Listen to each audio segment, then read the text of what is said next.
किसी भाई ने सवाल किया है कि आपने कहा है कि सहाबा सारे के सारे वो अल्लाह और अल्लाह के रसूल के फ़रामीन पर चलते थे, मुहम्मदुर रसूलुल्लाह सल्लल्लाहु अलैहि वसल्लम की इत्तिबा करते थे।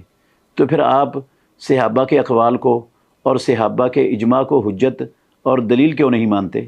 मोहतरम नाज़रीन किराम, सहाबा रिज़वानुल्लाहि अलैहिम अजमाइन वो मेयार हैं क़यामत तक आने वाले मुसलमानों के लिए।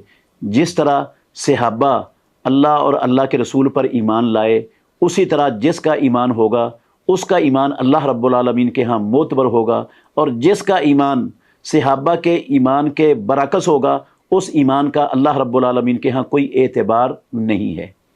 जिस तरह अल्लाह ने कहा व इज़ा क़ील लहुम आमिनू कमा आमनन नासु, यहाँ अन्नास से मुराद रसूलुल्लाह सल्लल्लाहु अलैहि वसल्लम के सहाबा हैं। तो मुनाफिकीन को जब ये कहा जाता है जिस तरह रसूलुल्लाह सल्लल्लाहु अलैहि वसल्लम के सहाबा ईमान लाए हैं, तुम भी वैसे ईमान लाओ, तो वो जो आगे से बात कहते थे वो अल्लाह ने कुरान में नकल की है। तो यहाँ अल्लाह ने रसूलुल्लाह सल्लल्लाहु अलैहि वसल्लम का कलमा पढ़ने वालों को उस तरह ईमान लाने का हुक्म दिया जिस तरह सहाबा रिज़वानुल्लाहि अलैहिम अजमाइन ईमान लाए थे।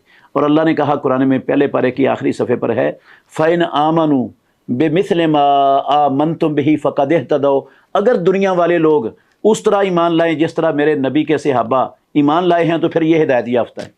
अगर सहाबा के मनहज से, उनके तरीके से हटकर ये ईमान का और कोई तरीका इख्तियार करेंगे तो फिर वो ईमान मोतबर नहीं होगा।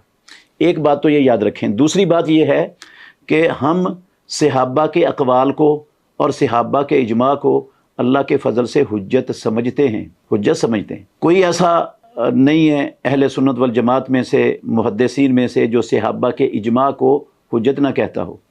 अब सहाबा रिज़वानुल्लाहि अलैहिम अजमाइन का इजमा था अबू बकर सिद्दीक़ रज़ी अल्लाहु अन्हु के खलीफा बिला फ़सल होने पर।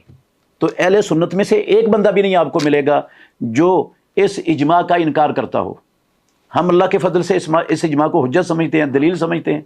ये इजमा है सहाबा का कि अबू बकर सिद्दीक़ रज़ी अल्लाहु अन्हु वो रसूलुल्लाह सल्लल्लाहु अलैहि वसल्लम के बाद खलीफा बिला फ़सल हैं उम्मत मुस्लिमा के। तो इजमा को हम दलील समझते हैं। बाकी रहा सहाबा रिज़वानुल्लाहि अलैहिम अजमाइन के जब अक़वाल में इख्तिलाफ़ आ जाए, सहाबा के अक़वाल एक दूसरे से टकरा जाएँ, मुख्तलिफ हो जाएँ, एक सहाबी का एक कौल हो, दूसरे सहाबी का दूसरा कौल हो। मिसाल के तौर पर हज़रत अब्दुल्ला बिन अब्बास रज़ी अल्लाहु अन्हुमा कहते हैं कि जब हम दौरान सफ़र किसी जगह पर 19 दिन ठहरेंगे तो हम कसर करेंगे, अगर 19 दिन से ज़्यादा ठहरेंगे तो पूरा पढ़ेंगे। ये सही बुखारी में है। अब्दुल्ला बिन उमर रज़ी अल्लाहु अन्हुमा का कौल है 15 दिन का कि हम 15 दिन किसी जगह पर ठहरेंगे तो कसर करेंगे, इससे ज़्यादा ठहरेंगे तो पूरी पढ़ेंगे। एक अब्दुल्ला बिन उमर रज़ी अल्लाहु अन्हुमा का सही सनद से कौल है 10 दिन का। तो एक उनका कौल है जब तक बंदा वापस नहीं आ जाता उस वक़्त तक कसर करेंगे। अब ये सारे सहाबा, हज़रत अब्दुल्ला बिन उमर के 3 कौल आपस में मुख्तलिफ हैं, और अब्दुल्ला बिन उमर और अब्दुल्ला बिन अब्बास के अक़वाल भी मुख्तलिफ हैं, और भी सहाबा के अक़वाल इस मसले में इख्तिलाफ़ रहा है सहाबा रिज़वानुल्लाहि अलैहिम अजमईन में। तो जब सहाबा के अक़वाल में इख्तिलाफ़ आ जाए तो फिर हमारा मनहज और हमारा तरीका ये है कि सहाबी का वो कौल, उस सहाबी का कौल जिसका कौल सबसे ज़्यादा सुन्नत के करीब है, किताब व सुन्नत के करीब है, उस कौल को तरजीह दी जाएगी और उसके मुकाबले में बाकी अक़वाल को तर्क कर दिया जाएगा। और अगर सहाबा चूँकि इंसान थे और इंसान होने के नाते किसी को बात समझने में गलती लग सकती है, अगर किसी को गलती लग गई है तो फिर हम उस कौल को जो सहाबी का कौल है और रसूलुल्लाह सल्लल्लाहु अलैहि वसल्लम के कौल के ख़िलाफ़ आ गया या प्यारे अल्लाह रब्बुल आलमीन के फ़रमान के ख़िलाफ़ आ गया, हम उसको हुज्जत नहीं समझते, तो वो तो दलील नहीं है। अब मुहम्मदुर रसूलुल्लाह सल्लल्लाहु अलैहि वसल्लम के फ़रमान के ख़िलाफ़ मूसा और ईसा अलैहिमुस्सलातु वस्सलाम का कौल आ जाए तो वो हुज्जत नहीं रहता। तो सहाबा का कौल हुज्जत कैसे बनेगा जो रसूलुल्लाह सल्लल्लाहु अलैहि वसल्लम के फ़रमान से टकरा जाएगा।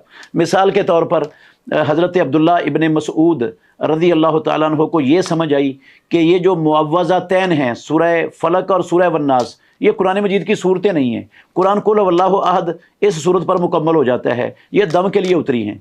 तो हम अब्दुल्ला बिन मसऊद रज़ी अल्लाह अन्हु के इस कौल को हुज्जत और दलील नहीं समझते, क्योंकि ये रसूल मुकर्रम सल्लल्लाहु अलैहि वसल्लम ने जो आखिरी मरतबा कुरान पेश किया, जिस कुरान को छोड़ कर गए, उसमें ये मुअव्वज़तैन दाखिल हैं और सारे सहाबा इस पर मुत्तफ़िक़ हैं कि इसमें दाखिल हैं। تو اب اس طرح کے جو اقوال ہیں نا صحابہ رضوان اللہ علیہ مجمعین کے، جن میں اختلاف آتا ہے یا جو صریحاً کسی نص کے خلاف ہوتے ہیں، وہ حجت نہیں ہوتے، ان کو دلیل نہیں مانا جاتا۔